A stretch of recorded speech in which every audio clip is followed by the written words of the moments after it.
Guys welcome to another video. कुछ नहीं, बस जस्ट ए डिसीजन। तो मैंने सोचा था कि I do competitive body building and I thought a lot. बहुत सोचा मैंने, फाइनली ये सोचा कि maybe I am not build for this. मैं ज़्यादा कैलोरी रिस्ट्रिक्शन करने जाता हूँ तो मेरा लो बीपी हो जाता है, वो हो जाता है, ये नहीं हो जाता। और मैं बहुत टाइम से मतलब ओवर थिंकिंग में भी लग गया, पता नहीं क्यों ऐसा है, ओवर थिंकिंग में लग गया। कुछ दिन पहले मैं ऐसे मतलब जनवरी में मैंने मतलब सीख हो गया था, मतलब सांस लेने में दिक्कत हो रहा था। तब मैंने डॉक्टर दिखाया था अपने कॉलेज के हॉस्पिटल में ही, टीएमसी में। तब मेरा क्रिएटिनिन 1.3 आया था, 1.3 mg/dl। तो उस समय में लोगों को सस्पेक्ट किया था मेरा किडनी में कोई इशू हो सकता है मे बी, पर कुछ हुआ नहीं।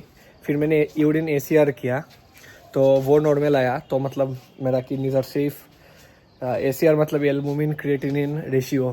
तो यूरिन में अगर एल्बुमिन प्रोटीन जो है वो अगर लीक हो रहा है, किडनी कोई डिसफंक्शन है, तो वो लीक होके आ जाता है हमारा यूरिन के साथ।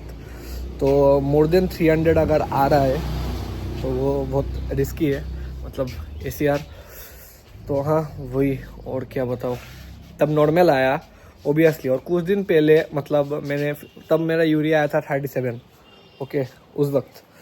और अभी कुछ दिन पहले मैंने फिर से ब्लड टेस्ट किया, ये प्रेप स्टार्ट होने से पहले। तो तब मैंने जब चेक करवाया तब मेरा यूरिया आया 62 mg/dl, क्रिएटिनिन आया 1.24 mg/dl, ठीक है। तो तब मतलब वो ऑब्वियसली डिहाइड्रेशन से हुआ था, प्रीरेनल कॉज था, क्योंकि 1 क्रिएटिनिन मेरा आया था 23 आया था, जो 10 to 20 रहना चाहिए। तो मोस्टली डिहाइड्रेशन की वजह से हुआ था। तो मैंने वाटर इनटेक का मतलब ध्यान नहीं रखा था जब मेरा एग्ज़ाम चल रहा है, तो उस वक्त मैंने उतना ध्यान वान नहीं दिया। सो उससे थोड़ा इशू और बढ़ गया था, मतलब डिहाइड्रेशन हुआ उससे ही। फिर मैंने दुर्गा पूजा जब था तब मैंने 6 लीटर पानी पिया रोज़, क्रिएटिन ऑफ कर दिया, वो कर दिया। फिर मैंने रिपीट किया टेस्ट, ठीक है। तो मैं फिर से जब रिपीट किया टेस्ट तो मेरा क्रिएटिनिन आया 1.34 mg/dl। पर इस वाले लैब से जब किया, उस पिछले वाले लैब में मतलब अपर लिमिट था 1.18, पर इधर अपर लिमिट था 1.5। तो फिर मैंने बात किया तो मुझे पता लगा कि वो लैब टू लैब वेरी करता है, क्योंकि अलग लैब अलग मतलब किट यूज़ करता है एस्टिमेशन के लिए क्रिएटिनिन का। तो मेरा से मतलब नॉर्मल रेंज में आया था, क्योंकि 1.5 अपर रेंज था, तो मेरा 1.34 आया। तो 1.34 जो आया मेरा पिछले वाले जो था 1.3 जनवरी में, उसके साथ काफ़ी मैचिंग था। तो हाँ, और यूरिया मेरा इस बार आया 30। तो 40 कहाँ मेरा 62 चला गया था, अभी 30 आ गया। तो वो काफ़ी नॉर्मल है। मेरा मम्मी का भी सेम है, मम्मी ने भी टेस्ट किया पहले, we are kind of similar. तो ऐसा नहीं है कि मतलब किडनी ख़राब हो गया, वो ख़राब हो गया। तो जिनका हायर मसल मास रहता है उनका creatinine level, serum creatinine level वैसे ही हाई रहेगा, क्योंकि क्रिएटिनिन जो है वो मतलब एकदम एग्जैक्ट मार्कर नहीं हो सकता है ना, क्योंकि वो person to person, race to race vary करता है। तो हाँ वही। सो आई होप मेरा वो नॉर्मल है, और मुझे भी पता है कि ये नॉर्मल है। फिर भी मैं बहुत ओवर थिंकिंग करने लगा। क्या हुआ, मैं मतलब मेरे पैर में बार बार ऐसे टैप करके देख रहा हूँ कि इडिमा हो रहा है कि नहीं। मैं यूरिन करने जा रहा हूँ, उसमें बार बार चेक कर रहा हूँ कि कलर क्या है, उसमें कोई बबल्स आ रहा है क्या, क्या नहीं क्या नहीं, क्या क्या मैं ओवर थिंकिंग करने लग गया, पता नहीं क्यों। फिर मैं गया मतलब क्या, मैं फिर गया था वो करने, क्या बोलते हैं,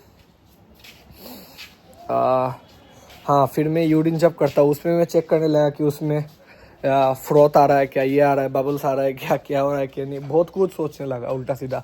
फिर मेरा मतलब गैस का जो इशू आता, तो चेस्ट में हार्ट बर्न का पेन होता है, तो मैं सोचने लगा कि हार्ट बर्न हो रहा है। फिर मैं देखा चेस्ट में पेन हो रहा है, फिर मैं इमेजिन कर रहा हूँ कि मेरा क्या लेफ्ट आर्म के और जो के तरफ पेन हो रहा है कि नहीं।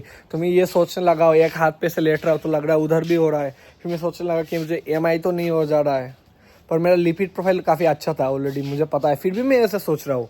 मेरा HDL लेवल 72 आया, HSCRP टेस्ट किया, वो भी 0.7 आया। तो लो कार्डियोवास्कुलर रिस्क होना चाहिए, उसमें भी मैं ओवर थिंकिंग कर रहा हूँ। तो इतना ओवर थिंकिंग से मेरा हेल्थ मेंटली ख़राब हो रहा है। तो हम जैसे सोचते हैं वैसा ही होता है, मैं बिलीव करता हूँ। और वो मेरा एक नेगेटिव माइंडसेट आ रहा था। तो मैं फाइनली डिसाइड किया कि अभी इस हेल्थ स्टेट से एटलीस्ट बॉडी बिल्डिंग नहीं करना चाहिए। तो या we have decided means prep, low calorie रख के प्रॉपर प्रेप जो होता है वो नहीं करूँगा। और देखो, अगर मुझे फ्यूचर में एकदम सीरियस बॉडी बिल्डिंग करना है तो बॉडी बिल्डिंग जो होता है वो मतलब एकदम टॉप टियर बॉडी बिल्डिंग करना है तो तुम्हें एनहांस्ड होना ही पड़ेगा। तो ऐसा मेंटल हेल्थ लेके अगर मैं स्टेरॉइड्स भी लेता हूँ, वो पीडी लेता हूँ, तो मैं फिर भी ओवर थिंकिंग में लग जाऊँगा कि मैं मर रहा हूँ क्या, वो नहीं हो रहा। तो मैं मतलब स्ट्रेस की वजह से ही बॉडी को ख़राब कर दूँगा मैं। कोर्टिसोल कितना ख़राब है, जिनको पता है उनको पता ही है।